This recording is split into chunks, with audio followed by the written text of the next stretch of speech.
बिस्मिल्लाहिर्रहमानिर्रहीम। अस्सलाम वालेकुम। कैसे हैं डियर स्टूडेंट? उम्मीद है सभी खैरियत से होंगे।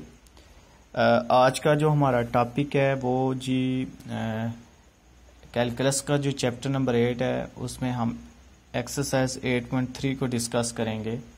उससे पहले इस एक्सरसाइज के अंदर जो फार्मूले यूज़ होंगे और इसके अलावा जो दूसरी एक्सरसाइज के अंदर भी फार्मूले यूज़ होंगे, आज हम पहले थोड़ा सा उनका कंसेप्ट लेंगे, फिर उसके बाद हम प्रॉपरली फिर एक्सरसाइज की जानब जाएंगे। तो सबसे पहले जी हमारे पास आता है जी टॉपिक जो हमारे पास है वो है जी इक्वेशन ऑफ स्ट्रेट लाइन। ये क्या होती है?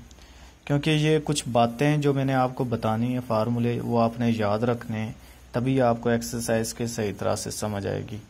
तो पहला आता है जी topic equation of straight line क्या होती है। तो इक्वेशन ऑफ स्ट्रेट लाइन को डिफाइन करते हैं। कहते हैं कि a straight line is completely determined. कहते हैं कि स्ट्रेट लाइन को हम कैसे डिफाइन कर सकते हैं, फाइंड कर सकते हैं, if it passes through two fixed points. अगर एक स्ट्रेट लाइन है जो दो पॉइंट से पास कर रही हो, तो तब हम एक दो पॉइंट के मिलने से क्या बनती है? एक लाइन बनती है। ठीक है। तो कहते हैं कि if it passes through two fixed point, अगर दो फिक्स्ड पॉइंट से वो पास करे तो उसको हम क्या कहते हैं कि वो क्या है, कि स्ट्रेट लाइन है।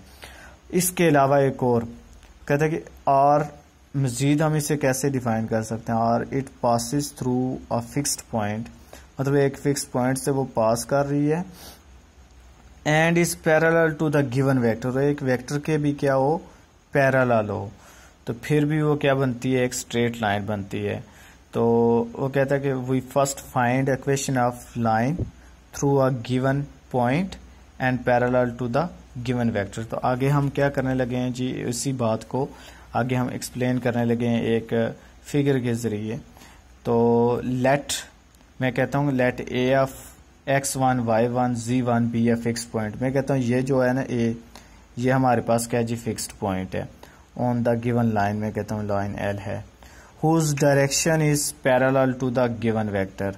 मैं कहता हूँ ये जो वेक्टर है, ये वेक्टर जो है इस लाइन पे क्या है? पैरेलल है। कैसे जी? तो D है हमारे पास वेक्टर, मैं कहता हूँ वो है जी AI plus BJ plus C के, ये हमारे पास वेक्टर है। सपोज मैं कहता हूँ at any point P on the line, मैं इसी लाइन पे एक और पॉइंट ड्रॉ करने लगा हूँ, P of x1 y1 z1 x y and z, sorry. तो A से P जो है वो किसके इक्वल होगा? TD, where T is some real number, it is vector equation. ठीक है, of the line through A and parallel to D। तो A से P में डिस्टेंस निकालूंगा तो मेरे पास क्या आएगा? A से P क्या आएगा? x minus x1 of I unit vector आ जाएगा, y minus y1 of j unit vector आ जाएगा, z minus z1 of k unit vector आ गया। सही हो गया। अब ये जो गिवन स्ट्रेट लाइन है ये parallel to the given vector है, मतलब वेक्टर जो है वो इस लाइन पे क्या पैरेलल है। तो हमने फिर इन दोनों को आपस में कंपेयर कर लिया। T D means T into A I plus B J plus C K. तो ये जो ए पी है इसको हमने पैरेलल कर लिया टी डी के। ठीक है, तो आपके पास आ जाएगा फिर x minus x one of i unit vector plus y minus y one of j plus z minus z1 of k equal to t of ai plus bj plus c के। अब देखो इक्वेटिंग द कंपोनेंट्स, मतलब comparing करने लगे हैं हम। i वाला i के साथ कंपेयर कर लेंगे, j वाला j के साथ, k वाला k के साथ। तो x माइनस x1 कंपेयर होके आ जाएगा ए टी के, y माइनस y1 कंपेयर होके आ जाएगा बी टी के, z माइनस z1 कंपेयर होके आ जाएगा सी टी के। ये जो इक्वेशन बनी है ना, इस इक्वेशन को हम क्या कहते हैं? Parametric equation of the required line. तो जब भी कोई हम सॉल्व किया करेंगे तो ये इस तरह की जो फॉर्म बनेगी उसको हम क्या पढ़ते हैं जी? पैरामीट्रिक इक्वेशन ऑफ गिवन जो रिक्वायर्ड लाइन है, ये आपने याद रखनी है। अब इसको मजीद हम कैसे फिर बना सकते हैं, मजीद सिंप्लीफाई हम कैसे कर सकते हैं? तो पैरामीट्रिक फॉर्म को हम मजीद ऐसे लिख सकते हैं, X minus x one of A ये जो पैरामेट्रिक फॉर्म है उसको मजीद उसने डिफाइन किया, x minus x one of a equal to y minus y one over b is equal to z minus z one over c is equal to t, तो which is called symmetric form of equation of the lines through x1, y1, z1 and parallel to the vector a, b, c.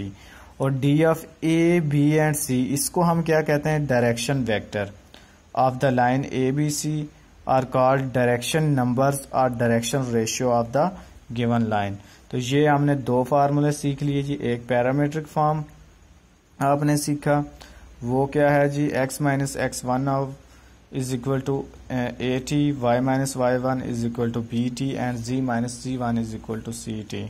इसे हम कहते हैं parametric equations.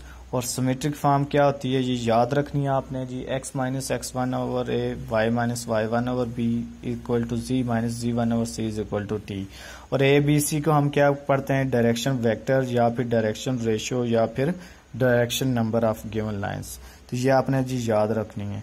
आगे जी मजीद उसने थोड़ा सा और डिफाइन किया है, कहता है if a line passes two given points. अभी हमने ये फार्मूला बनाया एक पॉइंट्स पर, जो एक पॉइंट पे जो हमने लाइन ड्रा की है, ठीक है। अब अगर लाइन पास करे दो गिवन पॉइंट्स से, एक में कहता हूँ A of x one Y one ji one है और दूसरा है जी B of Y X two Y two ji two, then its direction vector भी क्या बनेंगे जी उसी तरह।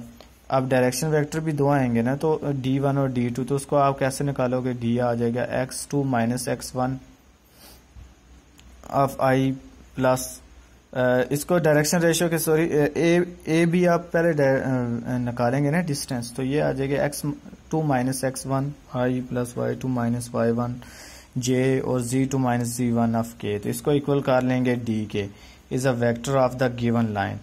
तो फिर ये आ जाएगा टी डी, ये भी टी डी एफ। तो इनको फिर आपस में क्या करना है, कंपेयर करना है, ठीक है।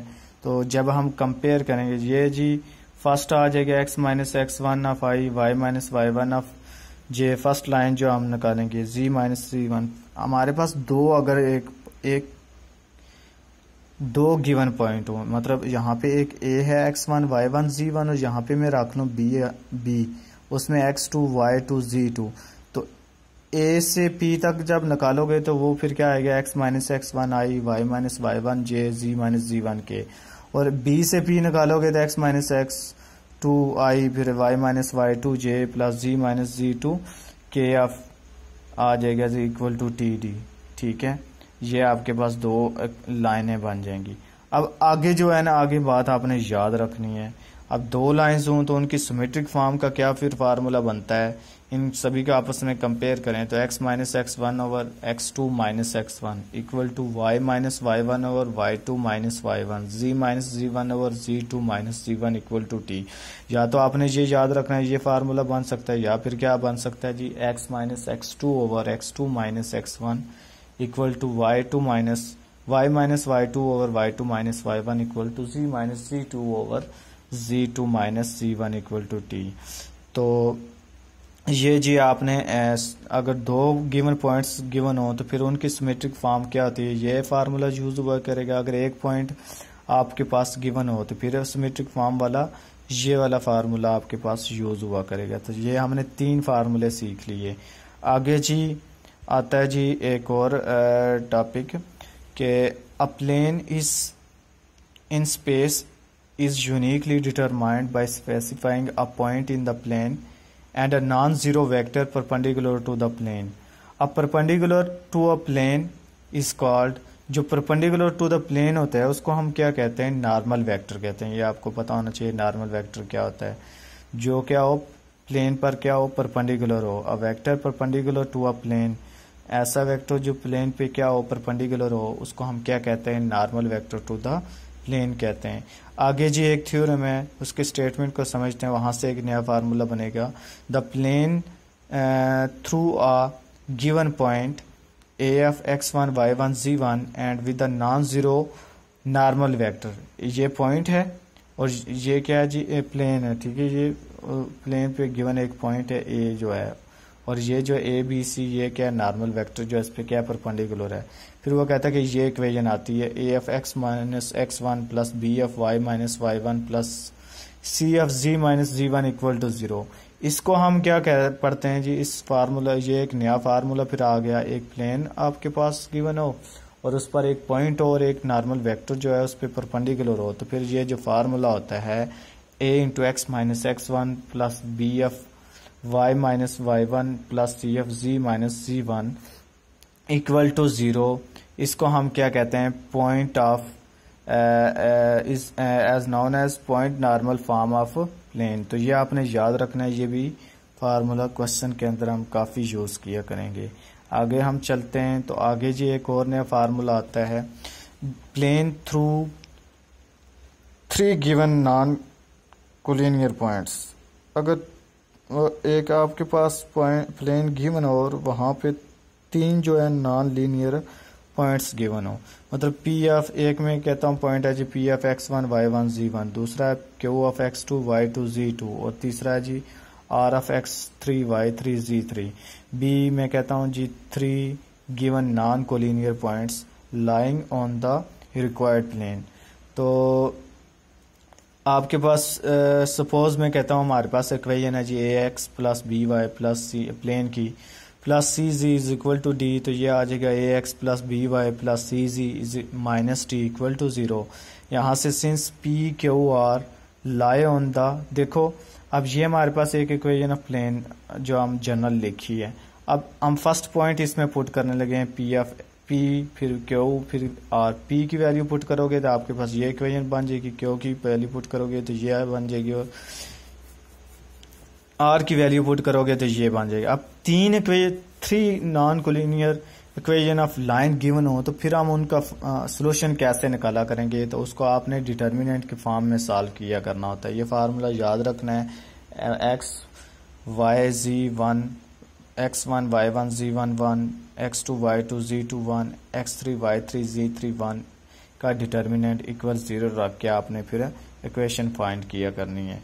आगे जी एक और जी फार्मूला परपेंडिकुलर डिस्टेंस फार्मूला, फिर क्या होता है ये आपने याद रखना है कि the perpendicular distance d of a point A of x one Y one ji one from the plane a x plus B Y plus C z plus d equal to zero is. तो ये formula आपने याद रखना है, perpendicular distance ये क्या होता है, A X one plus B Y one plus Z one plus D mod over A X square root of A square plus B square plus C square. ये कब यूज हुआ करेगा, जब एक पॉइंट हो और एक आपके पास एक प्लेन आपके पास गिवन हो, तो वो अगर जो डिस्टेंस है वो इस पे अगर परपेंडिकुलर हो तो फिर हम ये परपेंडिकुलर डिस्टेंस फार्मूला यूज किया करेंगे। आगे जी लास्ट पे चलते हैं। अगर आपके पास आगे जो हमारे पास उसने दिया हुआ है कि एंगल्स बिटवीन टू प्लेन अगर आपने निकालना हो तो वो फार्मूला क्या होता है, ये आपने याद रखना है। ये होता है जी A one A two plus B one B two plus C one C two over square root of A one square B one square C one square का स्क्वायर रूट और A two square B two square C two square का square root. ठीक है, ये direction ratio को फिर हमने इसमें इस फार्मूले में यूज करके जब एंगल बिटवीन टू प्लेन आपने निकालना हो, ठीक है, तो फिर हम ये फार्मूला यूज किया करेंगे। और लास्ट पे एक बात है जो अब एक्सरसाइज के अंदर इसमें बहुत ज्यादा यूज होगी, कहता है कि the planes the two planes intersect at right angles theta equal to 90 degree अगर हो, तो hence the condition for the plane to the perpendicular to each other. वो कहता है कि दो प्लेन्स आपस में परपेंडिकुलर कब होंगे, जब उनकी डायरेक्शन रेशियो जो है ए वन, डायरेक्शन रेशियो क्या जी, ए वन पहले की है A one B one C one और दूसरे की है A two B two C two. Direction ratio का डॉट प्रोडक्ट किसके इक्वल आ जाए, जीरो के इक्वल आ जाए सम लेने के बाद। A one A two plus B one B two plus C one C two किसके इक्वल आ जाए, जीरो के इक्वल आ जाए, तो फिर इसका मतलब होता है कि वो प्लेन्स आपस में क्या है, परपेंडिकुलर हैं। और इसी तरह वो कहता है कि दो प्लेन्स पैरेलल कब होते हैं, जब उनके डायरेक्शन रेशियो जो है, नॉर्मल वेक्टर जो है वो क्या है, एक दूसरे के पैरेलल आ जाए, मतलब A one over A two equal आ जाए, B one over B two equal आ जाए, C one over C two आ जाए। तो ये आपने याद रखने हैं जी सही तरह से, जो मैंने आपको एक्सरसाइज स्टार्ट करने से पहले जो बेसिक बताई हैं। अब हम एक्सरसाइज की जानिब चलेंगे तो हमें एक्सरसाइज की सही तरह से समझ आएगी, और इन बातों को आपने सही तरह से याद रखना है। ये आपने लिख लेने हैं पहले, फिर उसके बाद आप एक्सरसाइज को सॉल्व करेंगे तो आपके लिए बहुत ज़्यादा आसानी हो जाएगी। तो एक्सरसाइज 8.3 पे चलते हैं। तो एक्सरसाइज 8.3 के क्वेश्चन नंबर 1 है। इसमें वो कहता है कि find an equation of plane through the 3 given points. उसने हमें 3 गिवन पॉइंट्स दिए हुए हैं। वो कहता है कि इक्वेशन ऑफ प्लेन फाइंड करके दो। पहला पॉइंट्स उसने दिया है 2,1,1 क्वेश्चन नंबर 1 में। दूसरा है जी 6,3,1 और तीसरा है जी -2,1,2। तो देखो उसने 3 पॉइंट्स हमें दे दिए हैं। अभी हमने एक फार्मूला पढ़ा था कि अगर हमारे पास P, Q और R पॉइंट्स गिवन हो तो फिर हम क्या करते होते हैं कि सिंपल वो फार्मूला लगाने के लिए आप इक्वेशन पहले जनरल इक्वेशन ऑफ प्लेन लिखेंगे, फिर वो पॉइंट्स जो हैं उस इक्वेशन में पुट करोगे तो एक प्लेन की इक्वेशन बन जाएगी, फिर दूसरा पॉइंट पुट करोगे तो दूसरी बन जाएगी। जब हमारे पास ये कब फार्मूला यूज होता है, मैंने आपको फार्मूला बताया भी है। इस फार्मूले का क्या नाम है, plane through given 3 given non collinear points अगर आपके पास गिवन हो तो फिर हम वो फार्मूला लगाते हैं और इसको हम डिटर्मिनेंट के फॉर्म में सॉल्व कर सकते हैं। इसके और भी मेथड हैं जो डिटर्मिनेंट का ज़्यादा आसान है, तो हम उस मेथड से अभी सॉल्व करने लगे हैं। तो हमारे पास 3 पॉइंट्स गिवन थे, तो हमने क्या नाम रख लिया जी, एक का नाम रख लिया P, दूसरे का हमने नाम रख लिया Q, तीसरे का नाम रख लिया जी R। तो जनरल इक्वेशन ऑफ प्लेन का फार्मूला लिखा ax plus B Y plus C z plus d equal to 0। अब ये जो पॉइंट्स हैं ये बारी बारी में इनमें पुट करने लगा हूँ। पहला पॉइंट P पुट करेंगे, ये x की वैल्यू है, ये y की वैल्यू और ये z की वैल्यू, ये इसमें पुट की तो आपके पास आंसर आ जाएगा जी 2a plus b plus c plus d equal to 0। फिर आपने जी Q वाला पॉइंट इसमें पुट करोगे तो 6a plus 3b plus c plus d equal to 0 आ जाएगा। फिर इसी तरह लास्ट वाला पॉइंट Q R वाला पुट करेंगे तो ये जो -2 है ये x की वैल्यू है, 1 जो है ये y की वैल्यू, 2 है जो z की वैल्यू, ये बस इसमें पुट करेंगे। उसके बाद आप सॉल्व करोगे तो आपके पास ये आ जाएगा -2a plus b plus 2c plus d equal to 0। ये आपके पास 4 इक्वेशन बन गई हैं। अब आप क्या करोगे जी, eliminating a, b and c in equation 1, 2 a, b, c, d in equation number 1, 2 and 3 से एलिमिनेट करने के लिए आप वही फार्मूला लगाएंगे जनरल जो आपको मैंने बताया था कि अगर आपके पास 3 नॉन कोलिनियर पॉइंट्स गिवन हो तो मार्ट में हम इसको ओपन करते हैं, मतलब x, y, z, फिर x1, y1, z1, 1, फिर x2, y2, z2, 1, फिर x3, y3, z3, 1 mod equal to 0। वो फार्मूला जस्ट आपने इसमें लगाया। तो पहला क्या है, पहले में देखो x है, a के साथ x है, b के साथ y है और c के साथ z है और d के साथ क्या 1 है, तो ये आपके पास आ गया। दूसरा आपके पास देखो जी, अब a के साथ कोफिशिएंट है 2, b के साथ है 1, c के साथ 1 है, d के साथ 1 है, वो आपने लिखा। तीसरे में आप देखो तो आपको समझ आ जाएगी। तीसरे में है जी 6, 3 फिर 1 और 1 आ जाएगा। चौथे प्लेन में -2, 1, 2 और 1 इक्वल टू 0। बस इसको आपने जर्नली सिंप्लीफाई करना है। ये सिंप्लीफाई आप जैसे मर्जी करें। तो उसने सबसे पहले रो ऑपरेशन लगाया, आप इसको डायरेक्ट भी ओपन कर सकते हो, तो उसने रो ऑपरेशन से इसको मजीद सिंप्लीफाई किया, ठीक है। फिर उसके बाद इसके मॉड को उसने ओपन कर लिया, सिंपल। जब आप ओपन करेंगे तो उसके बाद जो आपके पास जो आंसर आएगा वो इस तरह की इक्वेशन बन जाएगी, -4 into -1 of 4 -1 -2 of z-2 plus 1 into 2 of x plus 2 plus -8 of y-1। तो इसको मजीद सिंप्लीफाई करेंगे, ये आपने जस्ट सिंप्लीफिकेशन आपने करनी है। तो ये सिंप्लीफाई होता है 2x -4 plus 8z -8 equal to 0। तो मजीद सिंप्लीफाई करोगे तो x -2y plus 4z -4 equal to 0। ये जो रिक्वायर्ड इक्वेशन बनेगी इसको हम क्या कहते हैं, which is required equation of plane. तो इसी तरह आपने क्वेश्चन नंबर 2 करना है जैसे मैंने ये मेथड बताया है, और इसी तरह क्वेश्चन नंबर 3 करना है। तो इंतहाई आसान है, कोई मुश्किल नहीं है, ये इजीली आप कर लेंगे। अच्छा जी, आगे जो क्वेश्चन नंबर 4 है इसको देखो। वो कहता है कि find an equation of the plane bisecting the angle between the planes. कहता है कि इक्वेशन ऑफ प्लेन फाइंड करो जो क्या कर रहा है, बाइसेक्टिंग द एंगल्स। वो कहता है कि एंगल जो है वो बाइसेक्ट कर रहे हैं बिटवीन द प्लेन्स। दो प्लेन्स हैं इक्वेशन ऑफ प्लेन्स, उनके एंगल्स आपस में क्या कर रहा है, बाइसेक्ट कर रहा है। वो कहता है कि नई इक्वेशन ऑफ प्लेन जो है बना के दो।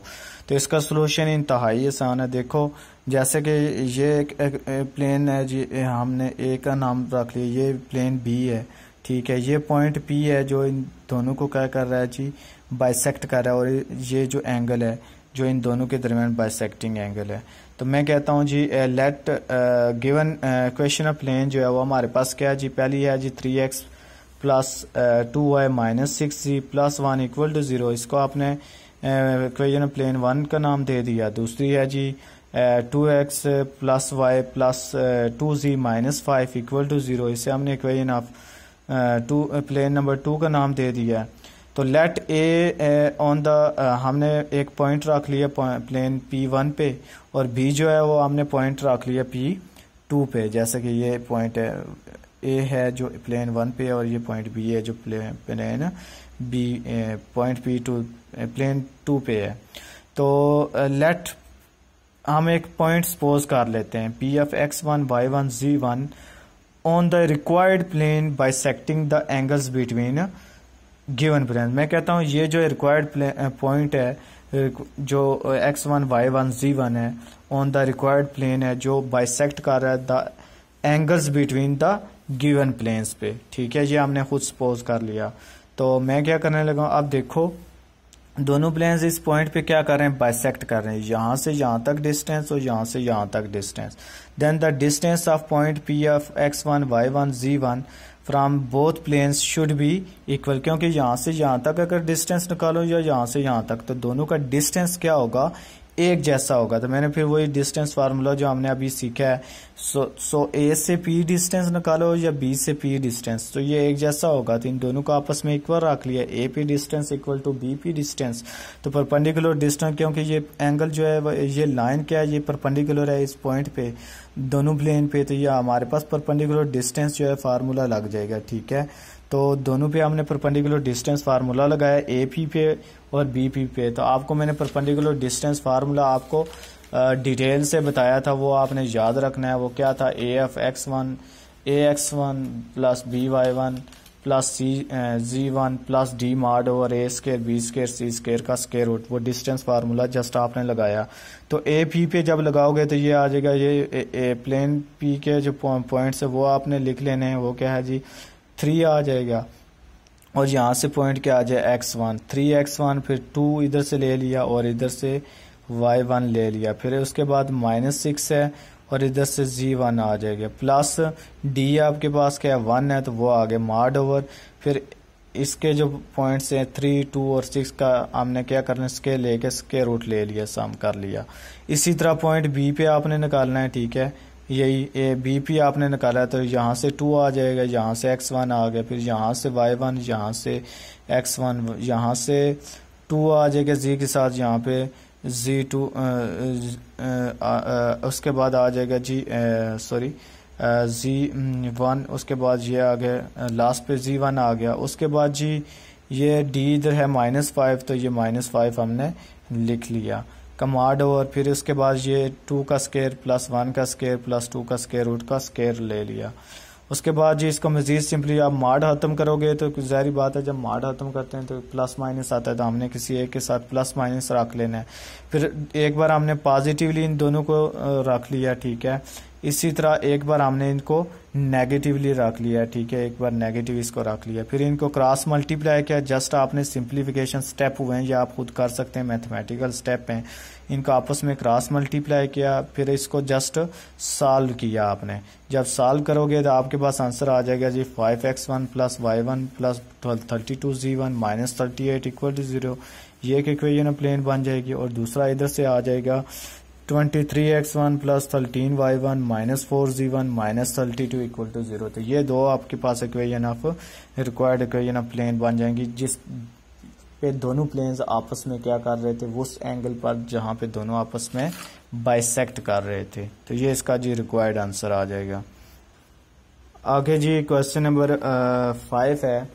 इसके स्टेटमेंट देखो, वो कहता है कि transform the equation of plane, कहता है कि इक्वेशन ऑफ प्लेन बना के दो, ठीक है।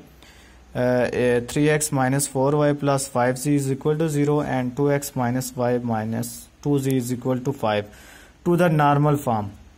इसकी नॉर्मल फॉर्म बना के देनी है आपने। And hence find measure of the angle between, वो कहता है कि इसके दरमियान जो एंगल बनता है वो भी आप निकाल के दो। तो आपके पास दो इक्वेशन प्लेन गिवन है, एक 3x minus 4y plus 5z is equal to 0, इसे हमने इक्वेशन नंबर 1 प्लेन का नाम दे दिया, ठीक है। दूसरी है 2x minus y minus 2z is equal to 5, इसे हमने इक्वेशन नंबर 2 प्लेन का नाम दे दिया। अच्छा, उसके बाद जी मैं इस पे नॉर्मल वेक्टर निकालने लगा, इसके भी नॉर्मल वेक्टर निकालने लगे। ये आपको मैंने बताए थे, x के साथ जो कोफिशिएंट होते हैं y के साथ और z के साथ, उनको हम नॉर्मल वेक्टर से रिप्रेजेंट करते हैं। तो प्लेन 1 के नॉर्मल वेक्टर आ जाएंगे n1, मतलब x के साथ है 3 तो इसको i की फॉर्म में लिख लिया, माइनस 4 है y के साथ तो माइनस 4j, प्लस z के साथ है इसको हम प्लस 5k, इसे हम नॉर्मल वेक्टर बताएंगे जी। प्लेन 1 का आपने निकाल लेना है। इसी तरह इसका आ जाएगा 2i माइनस 1, इसके साथ y के साथ माइनस 1 है तो माइनस 1j आ गया, प्लस माइनस 2 के, ये आ गया नॉर्मल वेक्टर ऑफ प्लेन 2 का। अब नॉर्मल वेक्टर का मैंने मैग्नीट्यूड भी निकाल लिया, क्योंकि आपने एंगल निकालना है तो इसका मैग्नीट्यूड निकालो, ठीक है, सिंपल। तो इसका आपने मैग्नीट्यूड निकाल लिया तो ये आ जाएगा 50, फिर इसका मैग्नीट्यूड निकाल लिया तो ये आ गया आपके पास 9 स्क्वायर रूट 3 आ गया। अब आपने बनानी है नॉर्मल फॉर्म। तो नॉर्मल फॉर्म कैसे आएगी इस प्लेन की, ये जो आपके पास आया है नॉर्मल वेक्टर, जो डायरेक्शन रेशियो को इस प्लेन पे इक्वेशन पे क्या कर लो, डिवाइड कर लो। तो जो आपके पास रिक्वायर्ड वेक्टर आएगा ना, उसको हम कहते हैं normal form of given equation और रिक्वायर्ड प्लेन। तो ये आ जाएगा जो n1 का हमारे पास क्या है आपके पास आंसर, मैग्नीट्यूड जो है वो स्क्वायर रूट ऑफ 50। तो इसको आपने डिवाइड कर देना है सिंपल इस इक्वेशन पे। तो 3/50 का square root x minus 4 square root of 50y plus 5 square root of 50z equal to 0, यह इसका नॉर्मल फॉर्म बन गई। इसी तरह n2 को इक्वेशन नंबर 2, n2 के मैग्नीट्यूड को नॉर्मल जो आपके पास रिक्वायर्ड इक्वेशन ऑफ प्लेन 2 है उस पर आप कर लो सिंपल। तो आपके पास क्या आ जाएगा जी, वहाँ से इसको डिवाइड करेंगे तो ये आ जाएगा 2/3x minus 1/3y minus 2/3z is equal to 5/3। तो ये आपके पास आ गई जी रिक्वायर्ड नॉर्मल फॉर्म।